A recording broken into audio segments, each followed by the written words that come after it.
Hello and welcome to Sri Lanka's number one sports hub, www.thepapare.com. You're watching The Breakdown, and joining me today as well to bring you everything that is rugby is Shanaka Amarasinghe. Shanaka, warm welcome to you. Great to be back, Sudarshana. Brilliant. And Shanaka, now looking at the world of rugby, World Rugby Six Nations, concluded with the Ireland winning their first Grand Slam since 2018. They won the Six Nations against England on St. Patrick's Day at Dublin. There would have been a massive, massive party. Yeah, it's their first Grand Slam win at home since something like 1945, Sudarshan. Yeah. So that's a huge one for them. And for them to be number one in the world, win the Six Nations, win the Grand Slam, win the Triple Crown, I think they couldn't have asked for a better day at the Aviva Stadium. And it was really a good send-off for Johnny Sexton, probably playing his last match on Irish soil. I don't think he could have asked for a better send-off. And also the fact that they managed to beat England to achieve that in that final game would have added a little bit more with all that is between Ireland and England. Well, when you look at the history of Ireland and England, I think there were a few memes that went around after the Queen passed away that generated from Ireland, and they were uncomplimentary to say the least. So there is a history of tension between these two countries, the Troubles being the most recent of those tensions. But I think it's fair to say that the English are not their favorite nation. So beating them would have been really underlined what Andy Farrell have been preparing for with this team. And I think Joe Schmidt, we can't discount his contribution as well, because he really started the journey, and Andy Farrell has built on what Joe Schmidt built on.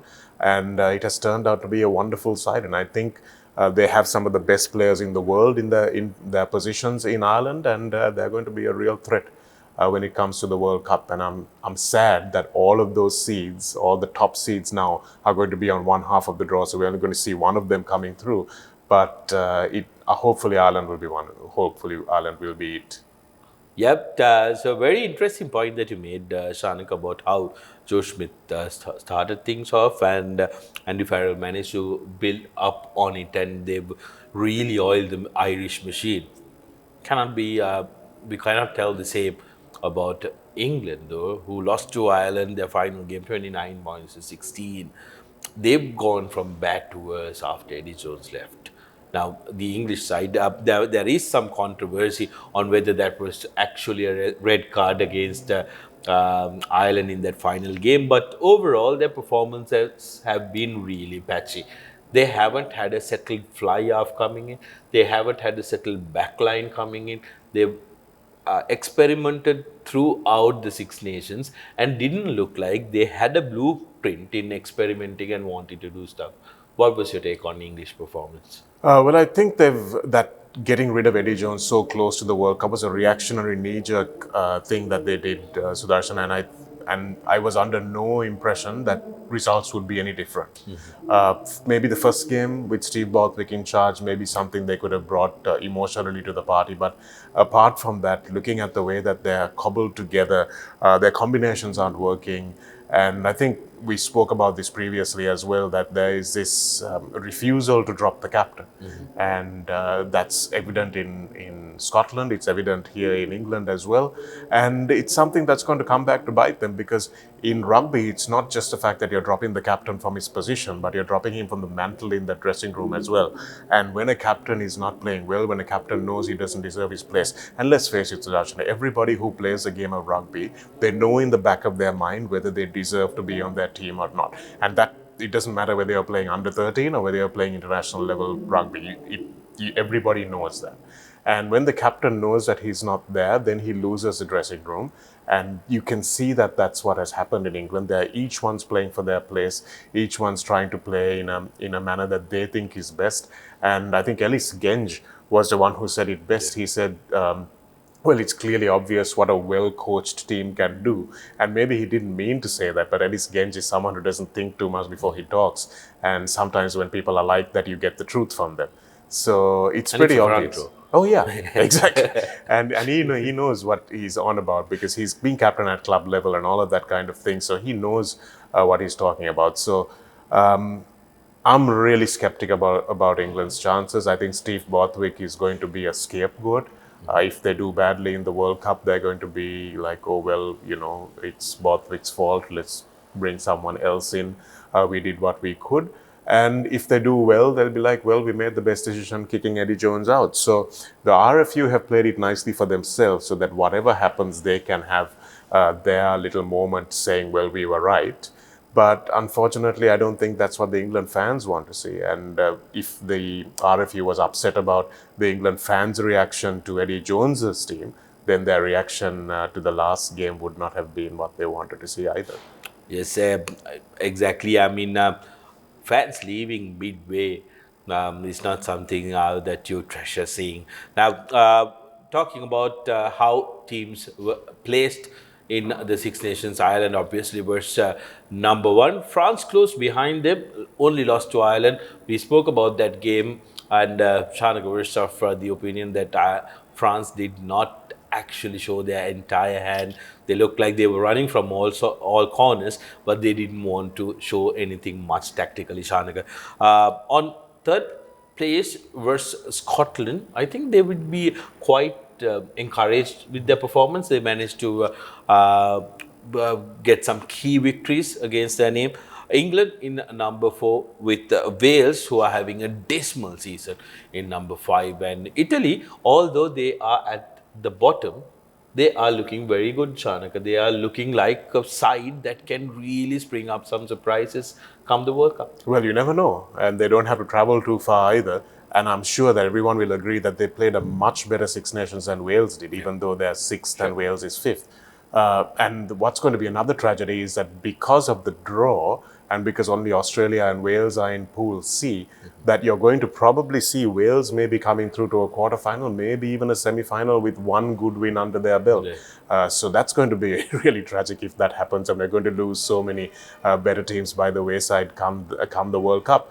But I think, yes, Italy have been improving and they're showing confidence. They're showing that they want to play a certain brand of rugby, and that brand of rugby can come up with a big upset. And maybe they can do to the All Blacks in the group game what Japan did to South Africa in 2015. So there is always room for an upset. The All Blacks aren't playing well, and you've got that group with New Zealand, France, and Italy. So that's going to be something that's going to be really mouth-watering to watch. Let's wait and see how it goes.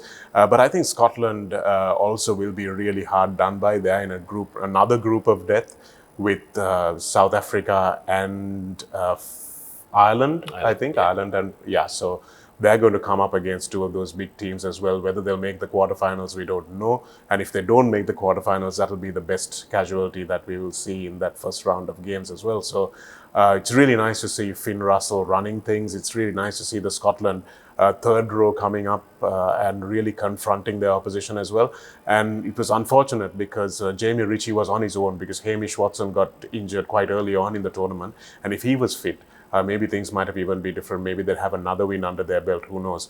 But I thought they did really well in this World Cup. And both Italy and Scotland are playing a really nice brand of rugby to watch, Sudarshana. And that's something that has heartened me for this whole Six Nations tournament. Every match, except the ones probably with Wales in it, all of them were really watchable, all of them really entertaining. So that's something that was really helpful. That's right. I think a lot of the footy tennis has gone missing, and that is very, very encouraging in the Northern Hemisphere. Now, Shanaka spoke about the knee-jerk reaction of the RFU to just do away with Eddie Jones, but and then bring Borthwick in. Another knee-jerk reaction to that was down in the land down under in New Zealand. Normally, the coaching appointments in New Zealand are done from World Cup cycle to World Cup cycle. It was Ian Foster had personally written to New Zealand Rugby to make sure that in order to avoid any unpleasantness, to make sure that the next coach appointment was to be done after the World Cup. But New Zealand Rugby, due to the high demand, they said in a release that was from New Zealand Rugby, they had to decide and announce who the next man was. Will we see Scott Robertson doing his breakdance in Australia at the next World Cup, Shanaka? Well, I think they've had a bit of a discussion with Scott Robertson, and if what came out at that press conference is to be read between the lines. I think he's only been given leave and license to do the breakdowns if they win the World Cup. So he's not allowed to do it if they win any other Right. tournaments. I think that's probably in his contract. So he's been appointed since 2024, and you can understand Ian Foster's displeasure probably at it. But then he's got to understand also that it's a professional job, and he's got a chance to take this team to the World Cup. He's still got to go and win that World Cup. That's his brief. And he's got to honor that brief regardless of whether someone else is going to take over from him or not. And I think that counts the same with the players as well. So what New Zealand Rugby could probably have done different is that maybe they could have signed Scott Robertson. And maybe they could have done it now if they needed to do it, and signed a non-disclosure agreement with him and said, we're going to only announce this at the end of the World Cup, wait another few months. So they didn't need to bring it out to the press as well. I don't know whether they could have hidden it. I really don't know. But they could have tried and not maybe rubbed it so much in the face of the current All Black coach. But coaching is a hard life, Sudarshana, and you've got to wake up in the morning and realize that by the time you go to sleep, you may not have a job. So that's something that Ian Foster had to come to grips with. I thought his little up and down with the RFU and the little snide remarks between Robertson, Foster, both ways was a little uncalled for, and it made things a little ugly. But that's what New Zealand Rugby has become now, and it's really unfortunate to see that the way they're going off the field is kind of the way they're going on the field as well. This is not a team that screams defending world champions. Well, very interesting. Something, Shanaka, I remember we were on commentary at a game, at a school rugby match, and you were one of those people who always been very critical of the antics that Dan Cole's presence on the field. And it's something that has drilled down, isn't it? You didn't see that kind of antics when New Zealand were back-to-back world champions. But now you see a little more antics on the field, but then when it comes to game sense and the game play, you're not seeing what you were supposed to see. Yeah, absolutely, Sudarshan. I think that's because it comes from a little bit of insecurity. Even the New Zealand media is describing Dane Coles as someone who brings a little bit of niggle to the team, who brings that aggression to the team. But honestly, when you look at an All-Black team, do you need to select someone specially to do that? Because bringing on aggression, you had guys like Mano, had guys like Joe Nalom, exactly. who brought in aggression, but not in your face. And you don't need, when you're part of the All Black team, you don't need to select a guy specifically to do that. You should be able to have that aura as a team, not just as one player. And that's what really struck me from what they were saying about that, and the New Zealand media's justification for it as well. Because that means, you look at a guy like Jerome Kano, and even Richie McCaw, Rodney Soyalo. These are guys you don't want to mess with. But some of the nicest guys on and off the field. Absolutely, right? Absolutely. We've had the pleasure of meeting Rodney here, and they're just so down to earth. They don't have to do these little, I think the word is tuktudeke things, right? That Dane Coles was resorting to. That's not the All Black culture.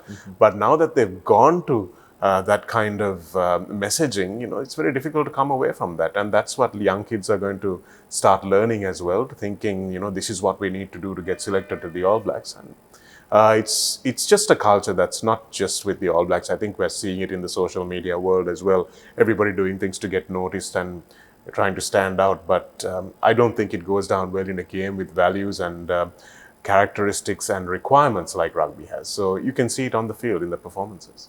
Absolutely. It's a hooligans game played by gentlemen, and we'd like to keep it that way as much as we possibly can. Let's quickly focus on the Super Rugby Pacific, how that has panned out. Now, Shanaka Super Rugby Pacific this time around looks like a much more competitive affair than the earlier versions, because normally it's the New Zealand franchises that are dominating, but some of the Australian franchises have really put their hand up and said, we are here to play. As far as the competition is concerned, Chiefs are the only unbeaten team after 5 rounds. The rest have struggled. They've lost their matches. But the Brumbies, from Australia are looking like a strong outfit. Yeah, they're looking like a very strong outfit. And even against the Crusaders, I thought they played quite well, even though they lost that game. And the Crusaders had a terrible night of it as well. But the fact remains that this is a team that is going to be coached by Eddie Jones, the Wallabies. And he's going to be out there, he's going to be talking to each of these franchise coaches and saying, this is what I want, give me this player, this is how I want you to play. And they're going to be out there doing all those things right now. And that's what we're seeing, I think. Maybe he's not too interested in the wins or the results that these Australian franchises show, as long as he can make sure he gets the best squad picked for the Wallabies. So I think that's probably the brief that they have given.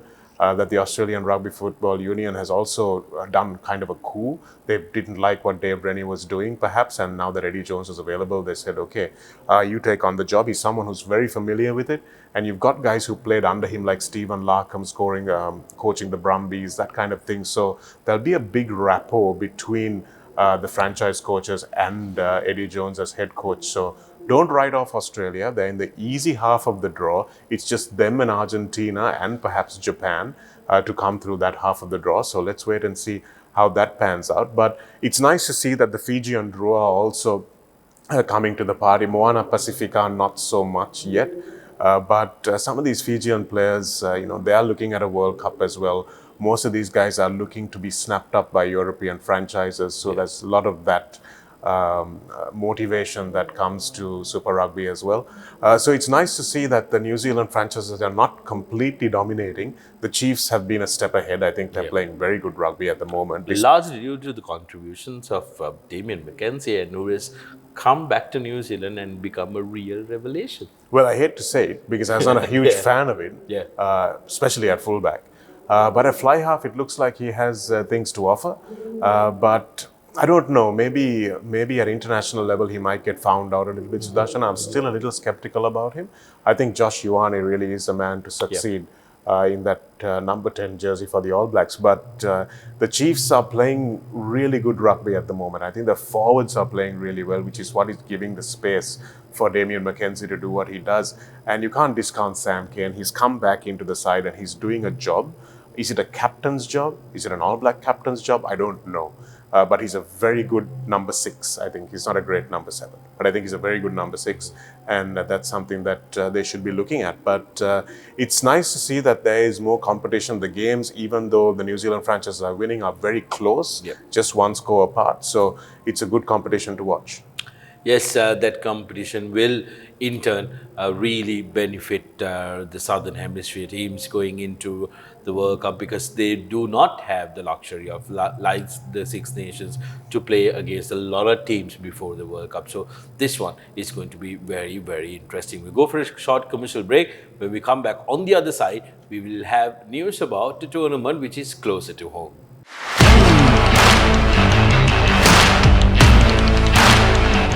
Celebration of century-old legacy with 3 days of enthralling Sevens rugby action. Watch 12 premier schools, the top 8 men's club teams and 6 women's club teams battle for honour at CR&FC Centenary Rugby Sevens. On Dialogue Television Channel 144, Dialogue View app and thepapare.com. Well, we spoke about a lot of international rugby, but we come close to home. 31st of March, 1st of April and 2nd of April will be a tournament which is very, very special. CR&FC are no strangers to any rugby-loving fan in the country, Shanaka. And this year is a very special year for them. They're celebrating their centenary, being the first club that was introduced for the Ceylonese of the country. And here they are celebrating 100 years. They've been a trial-basing club, and this tournament is going to be very, very important one to them. Yes, Sudarshan, I think more than anything that they've achieved on the rugby pitch, I think this committee and Mr. Hiran Muttaya's committee that has brought CR into this centenary year will be happy about that word you used, about being a trailblazing club. And that's something that we've seen from the inception when they were formed by General E.H. Joseph. He was the one who first thought that the Ceylonese needed to have a place to play, the brown people, as it were, because CH and Havelocks at that time were made up pretty much by expatriates. And that was a big thing. And you can imagine at the time when this whole expatriate scene was quite strong, that would have been a huge shift in the perception in 1922. So I think that was a huge deal for them. And also with regard to fielding a women's team, we are the only real club that manages to field a women's team. Also the first to admit female members, the first to give female members a vote alongside male members and not just like a half a vote, that kind of thing. So CR has been one of those And also clubs. the first club to have a female member in the general committee. Yeah, absolutely. So these are huge strides that I think will only be appreciated in a few years from now, Sudarshana. Maybe in 1922, the people who were forming the club, the people who joined the club, the first team to play for the club, maybe they didn't realize how momentous an occasion it was, because it's only after a bit of hindsight and a bit of distance and a bit of history that we realize how important the steps we took in the past were. So I think that's one of the things that will really stand out for CR when they celebrate maybe in 200 years, who knows? Yes, now we'll talk a little more about this tournament per se. 12 school teams have been invited for the competition that consists of all the top schools that we know: Royal College, St. Peiris, Wesley, Piliandara Central, Trinity College, St. Joseph, Sahira Vidyata, AC Patana, DSN Anayaka College, Kingswood College, and St. Thomas's, making up the 12 invited schools. Now, they will be grouped in 4 different groups of 3, and they will play round robin games against each other in their own specific group, and with the top 2 seeds going forward into the quarterfinals. And now, Shanaka, let's quickly look at the groups, how they are coming up. Royal College and St. Peter's will be alongside Wesley College in Group A, effectively a group of death. Group B will consist of Piliandala Central, Trinity College, and St. Joseph's. Group C consisting of Sahira College, Vidyarth College, and EC Patana College. Interesting one there, with Vidyarth and EC Patana having a lot of unfinished business between each other. DSN Anayaka College, Kingswood, and St. Thomas's make up Group D. Interesting groups, because there are no runaway games in this one, Shanaka. All games will be keenly contested. Yeah, they're going to be really important games, each one, especially if you have teams with a bit of a deadlock as well. So, for instance, in Group A, you have Royal, St. Peter's, and Wesley. Each of them could beat each other, and you could easily end up with teams on 1 win each. And that's going to be really interesting how they sort out those battles as well. So, I think there'll be tries scored. People will be looking to score tries, because the results alone will not be enough. So, it's going to be a really interesting tournament, I think. And CR couldn't ask for anything more fitting, because they're a team that likes to foster junior rugby as well. I think most of the school teams in Colombo at some point in their lives have ended up practicing at the CR&FC ground. Everybody loves to play at that ground as well. So I think it's going to be an outstanding tournament. And like you said, no easy games. So each one of those group games are also going to be really important. And I'm really happy to be able to show it on the Papare as well. Yes, that is about the school games. They will have their first round on 31st of March, which is Friday. On Saturday, we will have the 8 men's club teams and the 6 women's club teams. We'll talk a little about the women's clubs. The 4 Sri Lankan women's club teams, that's Army, Navy, Air Force, and of course CR&FC, who are the only civilian women's club in the mix, playing against each other, and 2 foreign teams, one from Doha Rugby Football Centre, and also another women's team from Australia coming into the mix. And they will be playing round robin games, so there will be 5 games for each team.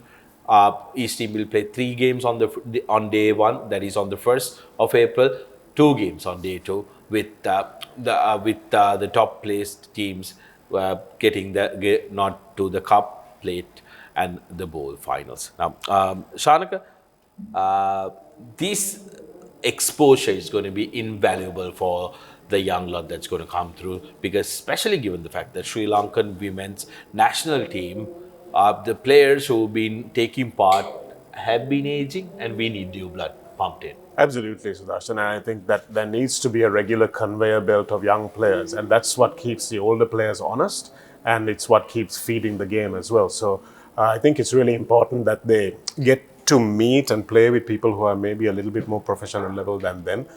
So that'll be important to share those stories, find out how you practice, that kind of thing. I think the Carlton Sevens did that for a lot of our Sevens players when it was on as well, just to meet and mix with these international stars. Maybe we don't have as many international stars coming, but still, people who play rugby from different countries, different cultures, it will be a huge growth opportunity for these women. Well, that is for about the women's tournament. But now we come to something that everybody will be very, very interested in, the men's tournament. First time since 2019, the top 8 A division clubs will be involved in one tournament. The 8 teams will be divided into 2 groups. Group A will consist of Candy Sports Club, Army Sports Club, CR&FC, and Police Sports Club, with Group B consisting of Air Force, Havelocks, Navy Sports Club, and also CH&FC. Very, very interesting tournament, Shanaka, because we know Candy Sports Club commands the highest number of national players, national sevens players in their mix. But we haven't seen them competing in any other tournaments since 2019. So for CR, especially, who have a very young squad, who have been dominant in the knockouts, who won the knockouts, it will be an important milestone to play at home at their home ground and make a statement to everybody that they are there to play. Well, absolutely. I think CR were perhaps 70 years old when that whole schism with Candy happened, and Candy Sports Club, as we know it now, became that huge powerhouse that in Sri Lankan rugby. So it's great to see that they are also participating in this centenary tournament. Unfortunately, we've had instances before where Candy players have not been able to participate in national and international level. So it's great to see that all the clubs are participating in this tournament and they're putting forward their best teams as well. So it's going to be, I think, going to be a really interesting one because the league was so hotly contested. There seems to be kind of unfinished business in that as well, because you see that maybe CR feel that they were a little hard done by in the 15-a-side competition. Maybe Navy will come forward and say, okay, we finished third in the league, can we go one better here? Police finished really strongly in that league as well. They've got a few young players in their ranks, so it's going to be a really interesting tournament. And Air Force, you can never discount them as well, because they've got some outstanding ball players in there. They are arguably the most improved team when it comes to the shorter format. And Coach Samli Nawaz will consider himself that there has been a lot of unfinished business come the league. Yeah, absolutely. And he will want to really make a statement, because the way those Sevens players played in the club tournament previously, I thought Air Force was really outstanding. So it's going to be a hotly contested tournament. So you've got schools, you've got the women's teams, and you've got the men's teams. It's looking like it's going to be a real hot weekend of rugby. And I don't mean just the weather. Oh, absolutely. I think it's going to be an interesting one. Now, just looking at some of the pictures, some of the team pictures that were shared around, I think there have been some transfers as well. There have been some players who have gone around now from Havelocks. One noticeable change was from Havelock Sports Club. Mithun has crossed over to CH&FC, powering that one up, and Janindra Dilshan seems like he's back up and running. So CH&FC is going to be an interesting one as well. Yeah, good combinations they have. They got Oino Hettiarachchi as well. Don't know whether he's going to be available, but he's a good sevens player. So looking at these one-on-one matchups, and we've got one of the Lee brothers who's captaining as well. They're also good sevens players, good engines on them as well. So I think it's going to be, CH is not a team that you can discount. Sure, they finished at the bottom of the table in the league, but in the sevens format, I think they're going to be a very different proposition. 100%. And all these games will be coming to you live and exclusively on Sri Lanka's #1 sports app, www.thepapare.com, Dialogue TV channel 144, and also on Dialogue View app on all 3 days. So make sure that you don't miss any one of these out. Shanaka, you'll be there as well on all 3 days? Hopefully, yes. Yeah. Brilliant. So we will be coming to you live this weekend. So do not go anywhere, because we are very, very excited to bring you a terrific tournament, CR&FC Centenary Rugby Sevens 2023. And with that, we come to the close of today's segment on the Rugby Breakdown. Shanaka, it's been an absolute pleasure chatting with you. Likewise. And until we meet next time, I'm Sudarshana Peiris signing off for thepapare.com.